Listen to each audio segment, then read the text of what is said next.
जो मुस्कुरा रहा है उसे दर्द ने पाला होगा, जो चल रहा है उसी के पैर में छाला होगा। बिना संघर्ष के इंसान चमक नहीं सकता, बिना संघर्ष के इंसान चमक नहीं सकता। जो जलेगा उसी दिए में उजाला होगा। Hello students and welcome back to Synthesis online classes. और हम आ गए हैं अगेन अपने वादे को पूरा करने कि पैंडेमिक में जो भी आपकी एजुकेशन का, जो भी आपकी स्टडी का लॉस हुआ है उसे हम बदलेंगे गेन में। इसी वादे के साथ अगेन शुरू करते हैं 12th CBSE सैम्पल पेपर को। इसका जो फर्स्ट पार्ट है वो हम पढ़ चुके हैं, ऑब्जेक्टिव टाइप पार्ट था और हम इसके 22 क्वेश्चंस जो हैं वो सॉल्व कर चुके थे। अब हम लेके आए हैं सेक्शन बी। आज हम सेक्शन बी पढ़ेंगे जो कि एक सब्जेक्टिव पार्ट है। तो चलिए let's start with question number first. Question number first 17 जो क्वेश्चन है वो है हमारा सब्जेक्टिव में पहला क्वेश्चन। देखिए क्वेश्चन नंबर 17 से लेकर क्वेश्चन नंबर 25 तक ईच क्वेश्चन 2 मार्क्स का है। कि कितने मार्क्स का है ईच क्वेश्चन? 2 मार्क्स का। ओके, तो फर्स्ट क्वेश्चन 17 नंबर जो क्वेश्चन है वो हमें क्या कह रहा है?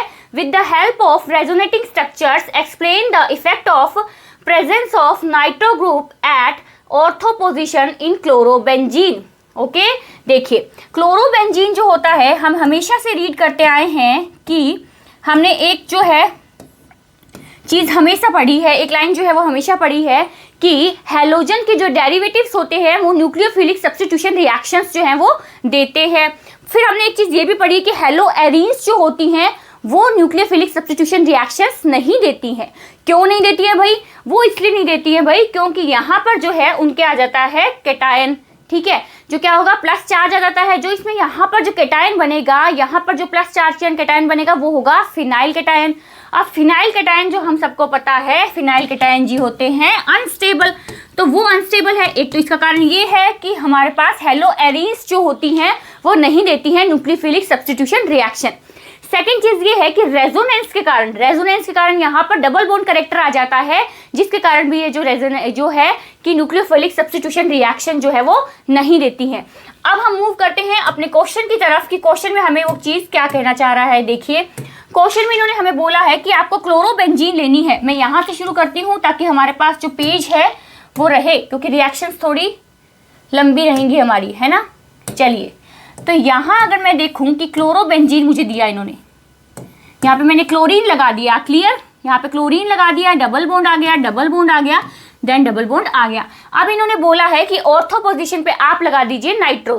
ठीक है जी, हमने ऑर्थो पोजीशन पे लगा दिया nitro, double bond O and coordinate bond O, ये लगा दिया हमने। चलिए अब करेंगे क्या? फिर इन्होंने हमें ये बात बोली है कि यहाँ से देखिए कि ये बॉन्ड अगर मूव होके यहाँ आता है तो ये बॉन्ड मूव होके यहाँ चला जाता है।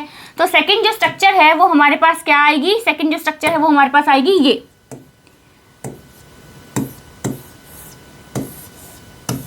ओके, देन यहाँ पे हमारा क्लोरीन है ही, यहाँ पे हमारे नाइट्रोजन जी के पास आ गए 2 डबल बॉन्ड, यहाँ पे सिंगल बॉन्ड, इस पे माइनस चार्ज आ गया, ये कोऑर्डिनेट बॉन्ड हो गया, ये और ये। तो सेकंड जो है हमारे पास स्टेप आ गया ये। अब यहाँ से जो है देखिए, अगर मैं इसको यूँ नहीं लिख सकते अपन क्योंकि हमने अभी तक रिएक्शन नहीं करवाई है। देखिए अब क्या है, यहाँ पर हमारे पास प्लस चार्ज है। अब इस प्लस चार्ज के कारण क्या होगा? ये जो प्लस चार्ज है ये फैसिलिटेट करेगा न्यूक्लियोफाइल को अटैक करने के लिए। ये न्यूक्लियोफाइल को अटैक करने के लिए फैसिलिटेट करता है। अब न्यूक्लियोफाइल जी कर देंगे यहाँ पे अटैक, तो हमारे पास क्या आ जाएगा? देखिए यहाँ पे न्यूक्लियोफाइल आ गए क्योंकि इन्होंने अटैक किया। यहाँ क्लोरीन आ गया, यहाँ हमारा डबल बॉन्ड, यहाँ हमारा सिंगल बॉन्ड, यहाँ हमारा डबल बॉन्ड, यहाँ सिंगल बॉन्ड, यहाँ ये एंड यहाँ हमारा कोऑर्डिनेट बॉन्ड। अब इसमें क्या होगा? देखिए इसमें क्या होगा स्टूडेंट्स, देखिए ये जो बॉन्ड है जब ये पूरा हो गया तब यहाँ से ये बॉन्ड ये वापस यहाँ पे आया और ये जो बॉन्ड है वो वापस आ गया यहाँ पे, और ये जो बॉन्ड है वो यहाँ पे माइनस चार्ज के रूप में हमें मिल गया। अब देखते हैं आगे वाला क्या हमारे पास स्ट्रक्चर बन रहा है। नेक्स्ट स्ट्रक्चर जो बन रहा है वो है हमारे पास ये। देखिए तो NO2 हमारा कंप्लीट हो गया है क्योंकि ये वापस उसी सिचुएशन में आ गया जिस सिचुएशन से उठा था। तो यहाँ पे आ गया है क्लोरीन और यहाँ पे आ गया है अपना न्यूक्लियोफाइल। क्लियर। चलिए अब आगे क्या हुआ? आगे यहाँ पे हमारे पास माइनस चार्ज आ गया, यहाँ पे डबल बॉन्ड आ गया और यहाँ पे भी डबल बॉन्ड है। अब हमारा माइनस चार्ज क्या करेगा? हमारा माइनस चार्ज अगेन घूमेगा, वो चला जाएगा यहाँ और ये बॉन्ड चला जाएगा यहाँ। चलिए देखते हैं क्या प्रोडक्ट बनेगा। अगेन NO2 इज कंप्लीट, इस क्लोरीन, इस न्यूक्लियोफाइल, ये डबल बॉन्ड, देन हमारा डबल बॉन्ड यहाँ आ गया और यहाँ पे हमारा माइनस चार्ज आ गया। अब क्या होगा, अब देखिए वैसे तो ये जो है स्ट्रक्चर्स होती है, रेजोनेंस स्ट्रक्चर जो होती है वो यहाँ पे खत्म हो जाती है, पर यहाँ से अपन क्या करेंगे, यहाँ से ये जाएगा यहाँ पे और यहाँ से क्लोरीन जी हो जाएंगे बाहर। तो न्यूक्लियोफाइल ने क्या बोला, भाई मैं आ गया हूँ, अब क्लोरीन जी आप बाहर चले जाइए, मैं अपना काम करता रहूँगा। तो यहाँ पे क्लोरीन जी चले गए बाहर, तो हमारे पास आ गई ये स्ट्रक्चर। ओके, तो लास्ट में जो है वो अपने पास ये स्ट्रक्चर आती है।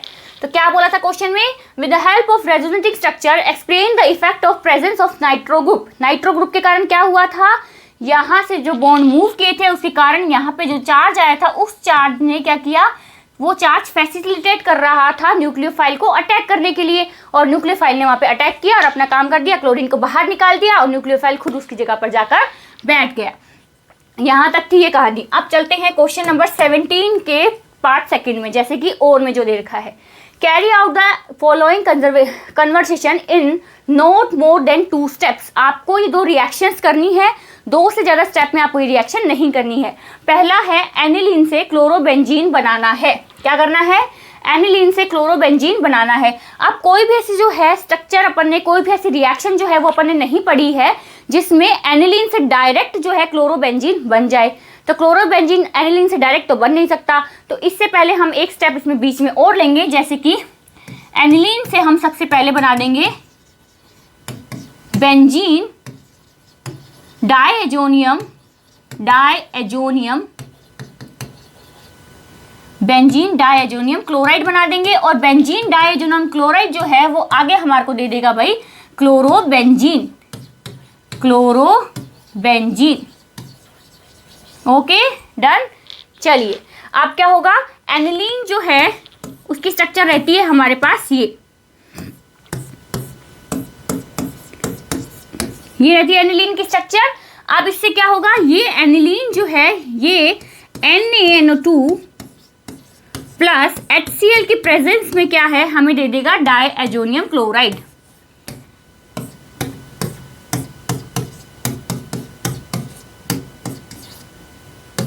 तो डायएजोनियम क्लोराइड आ गया। ये डायएजोनियम क्लोराइड है, ये जो है चेंज हो जाएगा HCl की प्रेजेंस में, और CuCl2 की प्रेजेंस में किस में चेंज हो जाएगा, क्लोरोबेंजीन में। क्लोरोबेंजीन में चेंज हो गया, और इस रिएक्शन को जिसमें डायएजोनियम क्लोराइड, बेंजीन डायएजोनियम क्लोराइड से जो है क्लोरोबेंजीन बनता है, इस रिएक्शन को हम कहते हैं सैंडमेयर रिएक्शन। क्या कहते हैं, सैंडमेयर रिएक्शन। डन। चलिए ये हो गया। नेक्स्ट स्टेप पे चलते हैं। पॉइंट नंबर 2 ब्रोमोप्रोपेन से आपको बनाना है 1 ब्रोमोप्रोपेन। चलिए अब इसी का जो सेकंड पार्ट है ना, तो हमें इसके लिए सॉर्ट आउट के लिए जगह चाहिए होगी। इसको मैं थोड़ा छोटा कर देती हूँ ताकि PDF के फॉर्म में आपके पास भी रह जाए।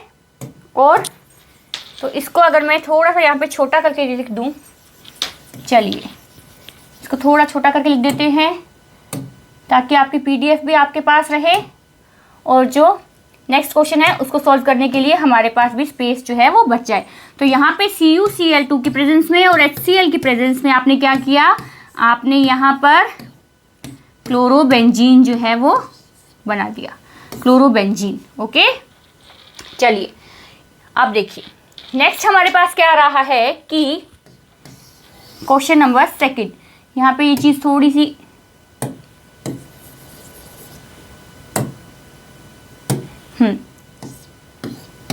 हाँ जी, तो क्लोरोबेंजीन हमारे पास आ गया। सेकंड है हमारा 2 ब्रोमोप्रोपेन से आप बनाइए 1 ब्रोमोप्रोपेन। क्या होता है 2 ब्रोमोप्रोपेन, मेथ एथ प्रोप हो गया। देन यहाँ पे लगा दी मैंने ब्रोमीन, यहाँ पे मैंने लगा दिया CH3, यहाँ पे मैंने लगा दिया CH3। अब इससे क्या होगा, देखिए ये एल्कोहलिक KOH की प्रेजेंस में क्या होगा, इसमें से HBr रिमूव हो जाएगा।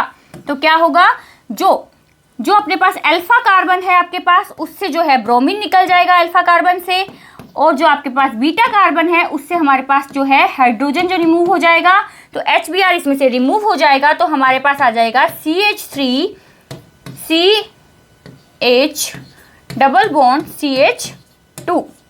क्लियर? वैलेंसी पूरी है? हाँ जी पूरी है। तो ये हमारे पास आ जाएगी प्रोपीन, एक तरीके की प्रोपीन हमारे पास आ गई। किससे आई हमारे पास? देखिए बच्चों, 2 ब्रोमो प्रोपेन की रिएक्शन जब हमने करवाई अल्कोहलिक KOH की प्रेजेंस में, जिसमें से अल्फा हाइड्रोजन से, अल्फा कार्बन से हमारे जो है Br निकल गया और बीटा कार्बन से हमारा हाइड्रोजन निकल गया। इन दोनों के निकलने पर हमारे पास ये एल्कीन आ गई। अब इसकी रिएक्शन हम अगेन करवाएंगे HBr के साथ। प्लस में हम इसकी रिएक्शन किसके कराएंगे? परऑक्साइड के साथ करवाएंगे। प्लस में इसकी रिएक्शन करवाएंगे परऑक्साइड के साथ, किसी भी परऑक्साइड के साथ इसकी रिएक्शन करवाएंगे। क्यों करवाएंगे? ये जो परऑक्साइड है बच्चों, ये क्या करेगा? ये इसे फ्री रेडिकल एडिशन रिएक्शन देने के लिए इसको क्या है? मोटिवेट करेगा। और ये जो परऑक्साइड जो होता है वो एंटी मॉर्कोनिक ऑफ रूल को फॉलो करता है। तो ये क्या करेगा? यहाँ पर जो है हमारे पास हमारा प्रोडक्ट आ जाएगा CH3CH2, तो यहाँ पे आ जाएगा CH2 एंड Br। क्लियर? तो ये जो है हमारे पास आ गया हमारा 1 ब्रोमो प्रोपेन। क्लियर? चलिए अब चलते हैं हमारे नेक्स्ट क्वेश्चन की तरफ। क्वेश्चन नंबर 18 देखिए, क्वेश्चन नंबर 18 है a glucose solution which boils at 101.04 degree Celsius at 1 atmosphere. What will be the relative lowering of vapor pressure of an aqueous solution of urea which is equimolar to given glucose solution?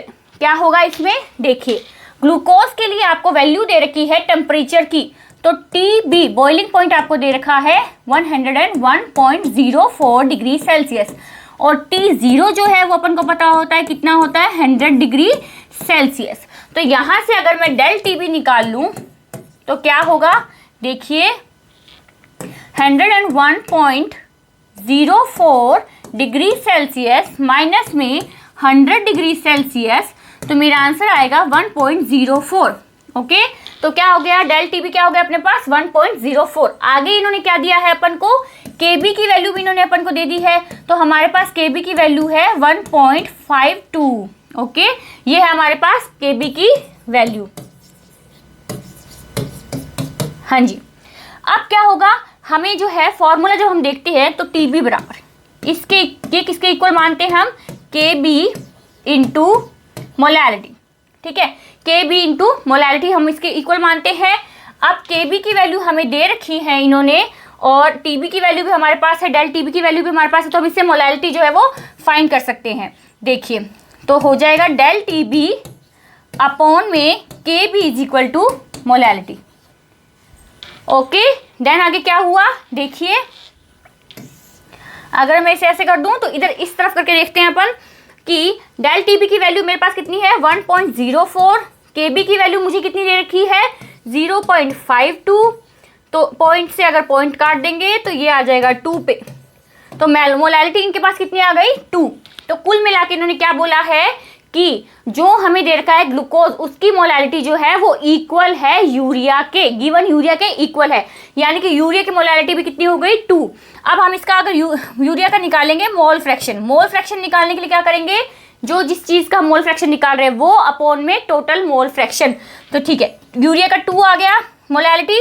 अब total mole fraction कैसे निकालेंगे बच्चों? देखिए, तो इसका मतलब ये हुआ कि 2 मोल जो यूरिया है वो कितने मोल उसमें है? ये है 2 मोल यूरिया है 1000 ग्राम में वाटर में। ठीक है, 1000 ग्राम वाटर में, तो इसके नीचे मैं ये लिख सकती हूँ 1000 अपॉन में 18। क्लियर है? 1000 अपॉन में 18। तो इसका आंसर है अप्रॉक्सीमेटली आ जाना चाहिए 0.0325। तो अप्रॉक्सीमेटली ये आपके पास आंसर रहेगा इसका, जो कि इस क्वेश्चन का आंसर है। किया क्या आपने? देखिए, टेम्परेचर आपको दे रखा है किसका? ग्लूकोज का टेम्परेचर आपको दे रखा है। देन आपको पता है T0 कितना होता है? 100 डिग्री सेल्सियस होता है। KB भी हमें गिवन है। फिर हमने क्या किया? डेल TB निकाली। डेल TB हमारे पास आ गई 1.04 आ गई। देन हमने निकाल दी इसकी मोलैलिटी। मोलैलिटी क्या होती है, डेल TB अपॉन में KB। TB अपन को दी हुई थी, KB अपन को दी हुई थी, इज इक्वल टू हो गया 2, यानी कि 2 मोल्स ऑफ यूरिया जो है कितने में है, 1000 ग्राम वाटर में 2 मोल्स ऑफ यूरिया जो है। अब यहाँ पे आ जाइए, यहाँ पे अपन ने क्या किया, यूरिया के 2 मोल्स जिसके हैं उसके, और प्लस में टोटल मोल्स जिसके पूछे हैं उसके मोल्स, अपॉन में टोटल मोल्स जो है उनका अपन ने नंबर निकाल दिया। तो अपने पास मोल फ्रैक्शन आया 0.0325, और यही है हमारा किसके लिए, एक glucose solution which boils at इतना, what will be the relative lowering of water vapour pressure. तो ये हमारी relative lowering of vapour pressure जो आ गई है 0.0325। क्लियर। चलिए let's move on to next question.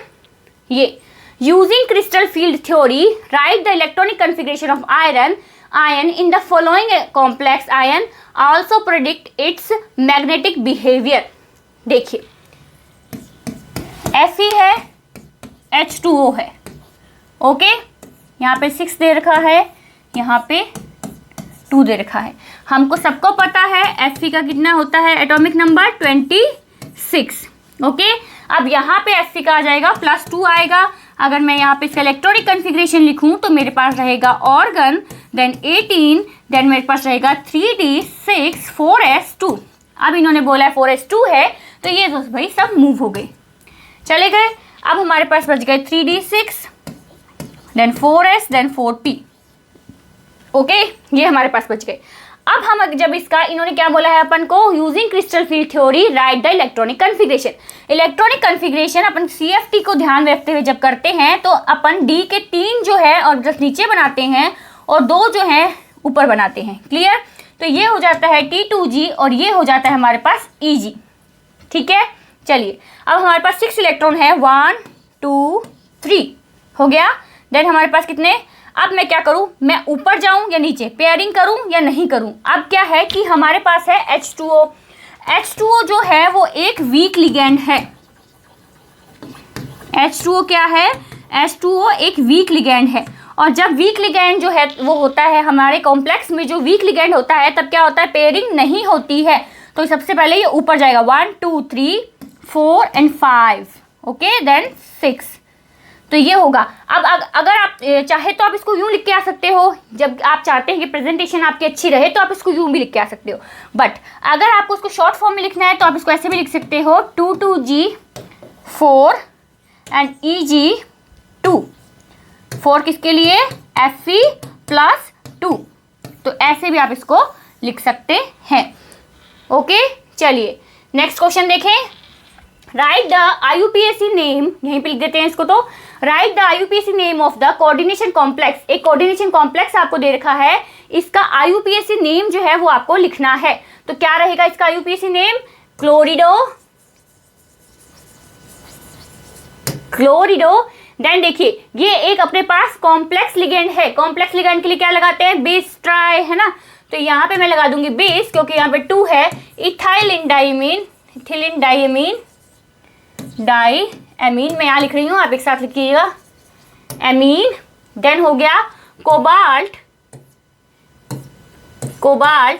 की यहाँ पे जो ऑक्सीडेशन स्टेट है वो कितनी है, 3 नाइट्रेट। तो क्या हो गया यहाँ पे, chlorido bis ethylene diamine cobalt 3 nitrate, okay. चलिए let's move on to next question. हाँ जी, इसी के और का क्वेश्चन है, predict the geometry of NaCN4-2। चलिए Na का इलेक्ट्रॉनिक कॉन्फ़िगरेशन लिखिएगा फटाफट से, देन मैं इसका सॉल्यूशन जो है वो आपको बताती हूँ।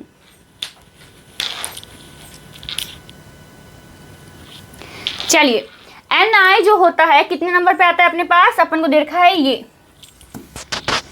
NaCN4-2। तो Na हमारे पास आ जाता है कितने नंबर पे, 28, ओके, 28 पे आता है निकल हमारे पास। और यहाँ पे +2 है, तो पहले इससे पहले लिखते हैं इसकी 3d8 4s2 +2 है, तो ये चला गया भाई, ये हो गए गायब। अब 3d8 जो है वो अपने पास रह गया। देखते हैं 1 2 3 4 एंड 5, तो ये हो गया S और ये हो गया 4p, तो ये हमारा D हो गया, ये हमारे पास S हो गया, ये हमारा पास हो गया 4p 4s और ये हो गया 3d। चलिए इलेक्ट्रॉन्स फिल करते हैं 3d में। 1 2 3 4 5 6 7 8 ऐसे होगा। और ये जो है वो क्या है, एक स्ट्रॉन्ग लिगेंड है।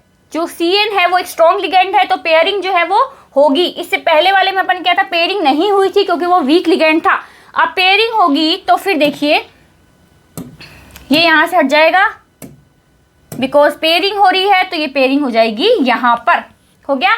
तो हमारे पास कितने जो है वो वेकेंट रह गए, 1 2 3 4 5 5 जो हमारे पास वेकेंट रह गए और 4 जो है हम उसमें से फिल करने हैं, तो एक को हम कर देते हैं रिमूव। चलिए इसको हम रिमूव कर देते हैं,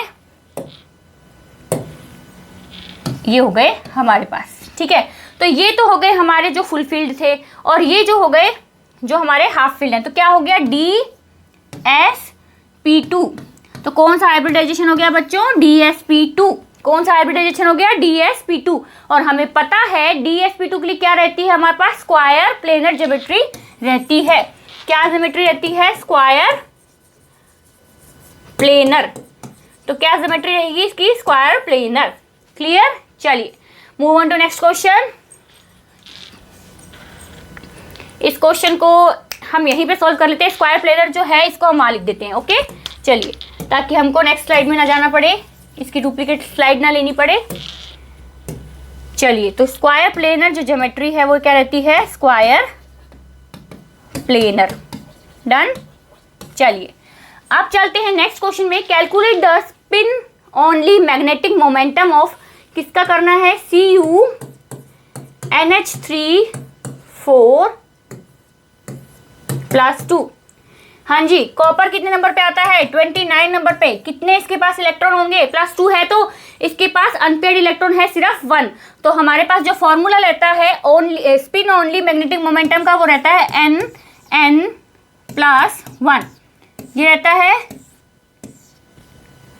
ठीक है। तो ये रहता है हमारे पास N+2 रहता है यहाँ पे ना, इरेजर।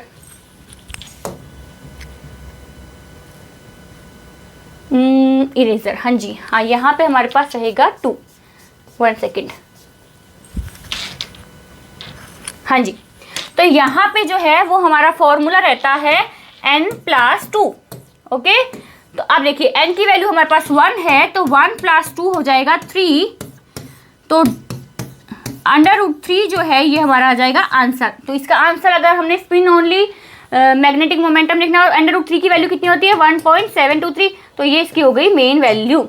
ओके, तो क्या किया हमने क्या किया, इसका the spin only magnetic moment निकाला था। सबसे पहले इसका देखिए, इसके 29 जो होता है इसका एटॉमिक नंबर होता है, +2 है तो हम इसकी जो ऑक्सीडेशन स्टेट लेंगे। उसके बाद हम अगर देखें तो इसमें अनपेयर्ड इलेक्ट्रॉन रहते हैं हमारे पास सिर्फ 1, और हमारे पास जो इसका फॉर्मूला रहता है वो होता है N+1 की √। तो 1+2 हो गया, अपॉन में हमारे पास रिजल्ट हमारे पास आया √3, जिसकी वैल्यू होती है 1.723। ओके चलिए अब नेक्स्ट क्वेश्चन देखते हैं, question number 20। For a reaction the rate law. चलिए, तो नेक्स्ट क्वेश्चन अपन को क्या रहा है, the following result have been obtained during the kinetic studies of the reaction. आपको एक टेबल दे रखी है, उसमें जो है उसकी स्टडी दे रखी है, उसके जो पॉइंट्स हैं वो दे रखे हैं। देखिए इनिशियल P1 की वैल्यू हमें 0.1 दे रखी है, P2 की वैल्यू 0.3 दे रखी है, Q1 की वैल्यू 0.1 दे रखी है, और Q2 की वैल्यू दे रखी है 0.3। अब हमको दे रखी है, देखिए नेक्स्ट में जो है Q की वैल्यू जो है वो स्टेबल हो जाती है, P की वैल्यू जो है वो चलती रहती है जैसे चल रही है। तो P के लिए अगर अपन निकालेंगे तो P1 अपॉन में अपन कर देंगे P2 एंड देन कर देंगे R1 अपॉन में कर देंगे R2। ओके, P1 की वैल्यू दे रखी है 0.3 और 0.1 दे रखी है P2 की वैल्यू। अब R1 की वैल्यू दे रखी है 0.9 इंटू 10⁻⁻⁴ और R2 की वैल्यू दे रखी है 3.0 इंटू 10⁻⁻⁴। तो क्लियर है। चलिए अब क्या यहाँ से हमारे पास आ जाएगा 3 1 और यहाँ पे भी हमारे पास आ जाएगा 3। अब मान लीजिए इसको x मान लेते हैं, तो x इज इक्वल टू हमारे पास क्या आ जाएगा 1। तो x की वैल्यू हमारे पास 1 आ गई P के लिए। अब हम Q के लिए निकालें तो Q के लिए हो जाएगी P2 अपॉन में P1 multiplied by Q2 upon में Q1 is equal to R2 upon में R1। P2 की वैल्यू हमको दे रखी है 0.3, 0.1 नेक्स्ट स्टेप में देखिएगा, इस स्टेप में नहीं, नेक्स्ट स्टेप में, है ना।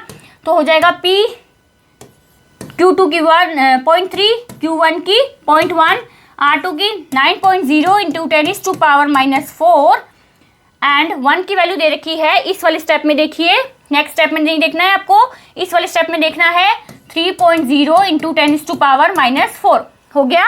अब देखिए अब क्या होगा, यहाँ से अगर मैं इसको x दे दूँ और यहाँ से अगर मैं इसको y नाम दे दूँ तो x की वैल्यू तो 1 हमारे पास है ही, तो 3 की पावर 1 x की वैल्यू हमारे पास है ही। अब अगर इसको मल्टीप्लाई करते हैं, देखिए मैं इसको अगर ऐसे भी लिख सकती हूँ, 3x अगर ये है और मल्टीप्लाइड बाय 3y अगर दिया हुआ है तो ये 1 है। अगर 3x की वैल्यू जो है वो अपने पास 1 है तो y की वैल्यू क्या हो जाएगी, y + 1 - 1 हो जाएगा, तो y होगी 0 हो जाएगी।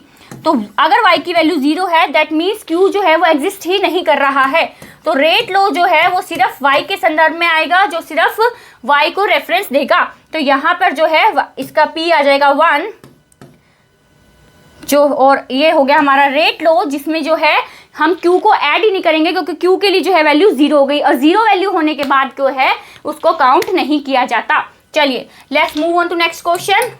ये देखिए आपको क्या दे रखा है, carbon content of an Asian piece of wood was found to have 3/10 of that in living trees. ठीक है, लिविंग ट्री जो है उसके लिए पहले जो अपन मान लेते हैं कि शुरू में वो x था, ठीक है, जब वो लिविंग था, और जब उसका डिके हो गया तो वो रह गया हमारे पास 3x/10। Okay 3x/10। अब देखिए हाफ लाइफ आपको दे रखी है और log 3 और log 7 की जो है वैल्यू आपको दे रखी है। तो 0.693 हाफ लाइफ हमें दे रखी है 4730। ओके ये दे रखी है। देन देखिए 2.303 ये फॉर्मूला पर लिखते हैं, अपॉन में अपन t लगाते हैं, log लगाते हैं। शुरू में जो थी वैल्यू वो थी x और बाद में इसकी कितनी रह गई 3x, तो इसको हो गया यहाँ पे 10।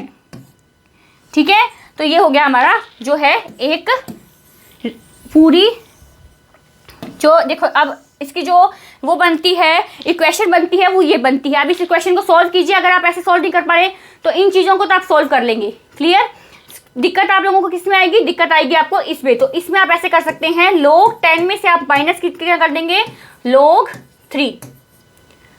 log 10 में से log माइनस कितना कर देंगे, log 3। log 10 की वैल्यू -1 होती है और log 3 की वैल्यू आपको इसमें दे रखी है 0.4771। चलिए फटाफट से क्या कीजिए, इसकी कैलकुलेशन कीजिए। जरा हम चलते हैं हमारे नेक्स्ट क्वेश्चन पे, कैलकुलेशन। चलिए तो नेक्स्ट क्वेश्चन अपन को दे रखा है, ये आपको करना क्या है, आपको दे रखा है 3-मिथाइल ब्यूटेन जो है वो आपको दे रखा है, और इसको जो है आपको ट्रीट करवाना है HBr से, और ये जो आपको प्रोडक्ट है बनाना है, रिएक्शन मैकेनिज्म देनी है। रिएक्शन मैकेनिज्म के लिए क्या करेंगे, CH3 आपने लिख दिया, यहाँ पे CH3 आपने लिख दिया, यहाँ पे OH आपने लिख दिया। ओके देन हमने क्या किया, अगर मैं इसको ऐसे ना लिख के इसको इस तरीके से लिख दूँ, तो ये CH3 को मैं यहाँ लगा दूँ और इस OH को मैं अगर यहाँ लगा दूँ तो कोई फर्क नहीं पड़ेगा। तो यहाँ पे मैं लगा देती हूँ इसको CH3 को, और यहाँ पे मैं लगा देती हूँ OH को। देन क्या होगा, +H+ होगा, तो यहाँ से जो हाइड्रोजन है वो जो H2 है वो निकल जाएगा, तो हमारे पास आ जाएगा CH3 CH2 CH3 CH3। ठीक है, H आ जाएगा। देन क्या होगा, यहाँ पे जो है इसकी रिएक्शन करवा देंगे HBr के साथ, देन Br जुड़ जाएगा और H² जो बाहर निकल जाएगा, तो आपका प्रोडक्ट आ जाएगा ये वाला। तो आ जाएगा CH3 CBr CH3 CH2 CH3। तो आपका प्रोडक्ट जो है वो ये बन जाएगा। क्लियर, चलिए move on to next question. ये give the formula and describe the structure of noble gas species which is isostructural with IF6। तो इसके साथ जो आइसोस्ट्रक्चर जो हमारे पास रहेगी वो रहेगी SeF6, ये रहेगी। अब देखिए Fe के पास कितने इलेक्ट्रॉन्स होते हैं, लास्ट में 8 इलेक्ट्रॉन्स, जिसमें से 6 जो है वो इसके साथ पेयरिंग कर लेंगे, और जो 1 जो इलेक्ट्रॉन है वो हमारे पास रह जाएगा लोन पेयर। तो हमारे पास बोन पेयर जो रह जाएंगे वो रह जाएंगे 6, एंड लोन पेयर जो हमारे पास रह जाएंगे वो रह जाएंगे 1। तो 1 बोन पेयर 6 जो है अपने पास बोन पेयर है, 1 अपने पास लोन पेयर है। अब अपन को पता है जहाँ पर भी हमारे पास 6 जो है बोन पेयर रहते हैं और 1 जो है वो लोन पेयर रहता है, तो हमारे पास स्ट्रक्चर क्या होती है, ऑक्ट्राहेड्रल, ऑक्ट्राहेड्रल जो है वो स्ट्रक्चर होगी। क्लियर। चलिए नेक्स्ट है ये, the following haloalkanes are hydrolysed in presence of KOH, okay, which of the above in the most likely to give a racemic mixture. Racemic mixture कौन सा देगा? ऑब्वियस है, रेसिमिक मिक्सचर जो है हमें रिएक्शन नंबर 2 देगी, क्योंकि इसमें कायरल कार्बन है और इसमें कायरल कार्बन ही प्रेजेंट नहीं होगा, तो ये हमको जो है रेसिमिक मिक्सचर वाली रिएक्शन नहीं देगी। इसमें डिस्कशन करने की बात ही नहीं है, जहाँ पे कायरल कार्बन होगा वही हमें रेसिमिक मिक्सचर जो है वो देगा। The following haloalkanes are, same है, atoms of elements P form CCP lattice and those of the element Q occupy 1/3 of tetrahedral voids. All tetrahedral voids, what is the formula of compound formed by the elements? तो चलिए next question अपना ये है, atoms of elements P form CCP lattice and those of the element Q occupy 1/3 of tetrahedral voids and all octahedral voids. What is the formula of the compound formed by the element P and Q? देखिए P इन्होंने बोला है कि P जो है वो CCP बना रहा है, इसको हमने मान लिया X, ठीक है। अब अगर हमने सब कुछ पढ़ा हुआ है तो हम इसका ऑक्ट्राहेड्रल वॉइड्स कितना मानेंगे, वो भी हम X मानेंगे, और टेट्राहेड्रल वॉइड्स कितना मानेंगे, वो हम मानेंगे 2X। अब Q जो है वो हमको दे रखा है इन्होंने 1/3, तो अगर मैं इसको 2X से कर दूं मल्टीप्लाई प्लस मैं इसको कर दूं X से प्लस, ठीक है, तो ये बन गया हमारा इक्वेशन। अब इस इक्वेशन के थ्रू Q की वैल्यू क्या आ गई हमारे पास, 5/3X। देखिए अब P जो है वो हमारे लिए X है और Q है हमारे लिए 5/3X। X से X कैंसिल हो गया, ये 3 चला जाएगा इसके पास, तो हमारे पास वैल्यू आ गई P3Q5। तो ये हो गया हमारा आंसर P3Q5। क्लियर है। चलिए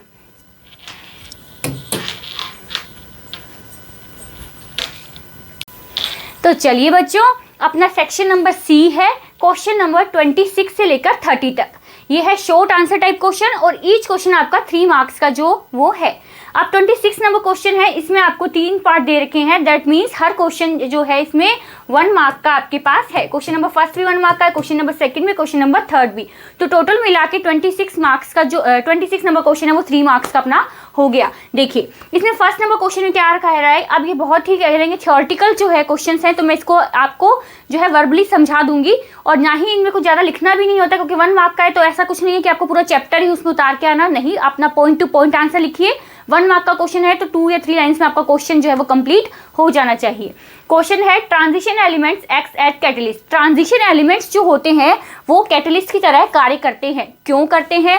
इसके 2 रीजंस है। फर्स्ट रीजन तो ये होता है सरफेस एरिया, उनका सरफेस एरिया जो होता है ट्रांजिशन एलिमेंट का बहुत ज़्यादा होता है, हायर सरफेस एरिया इनका होता है, हायर सरफेस एरिया। हाँ जी, इसका सरफेस एरिया हाई होता है, जिससे जो रिएक्टेंट्स होते हैं वो इनमें पास पास आ जाते हैं, और रिएक्टेंट्स हैं जो पास पास आ जाते हैं तो क्या होता है, रेट ऑफ रिएक्शन जो है वो इंक्रीज हो जाता है, रेट ऑफ रिएक्शन जो है वो इंक्रीज हो जाता है। ओके चलिए, और सेकंड चीज इसमें है, सेकंड जो इसका रीजन बताएंगे वो हो गया हमारा हायर ऑक्सीडेशन स्टेट।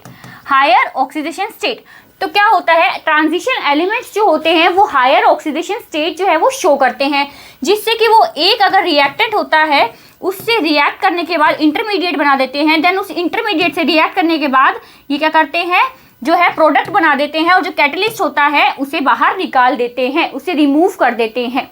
क्या क्या रीजन रहे बच्चों हमारे पास, ये तो रीजन रहे अपने पास, सरफेस एरिया उनका हाई होता है ट्रांजिशन एलिमेंट्स का, और सेकंड वन इज दैट के वो क्या है, ऑक्सीडेशन स्टेट, वेरिएबल ऑक्सीडेशन जो स्टेट है वो रखते हैं, वेरिएबल ऑक्सीडेशन स्टेट रखते हैं, जिसे रिएक्टेंट से कार्य करके ये जो है इंटरमीडिएट बनाते हैं, और इंटरमीडिएट से आगे जो है रिएक्शन करने के बाद ये प्रोडक्ट बना देते हैं और कैटलिस्ट को ये है रिमूव कर देते हैं। क्लियर। चलिए, तो ये 2 रीजन लिखेंगे आप। 1 नंबर का क्वेश्चन है, ज़्यादा लंबा चौड़ा पार्ट कुछ नहीं लिख के आना है, आपको पॉइंट टू पॉइंट आंसर देने हैं।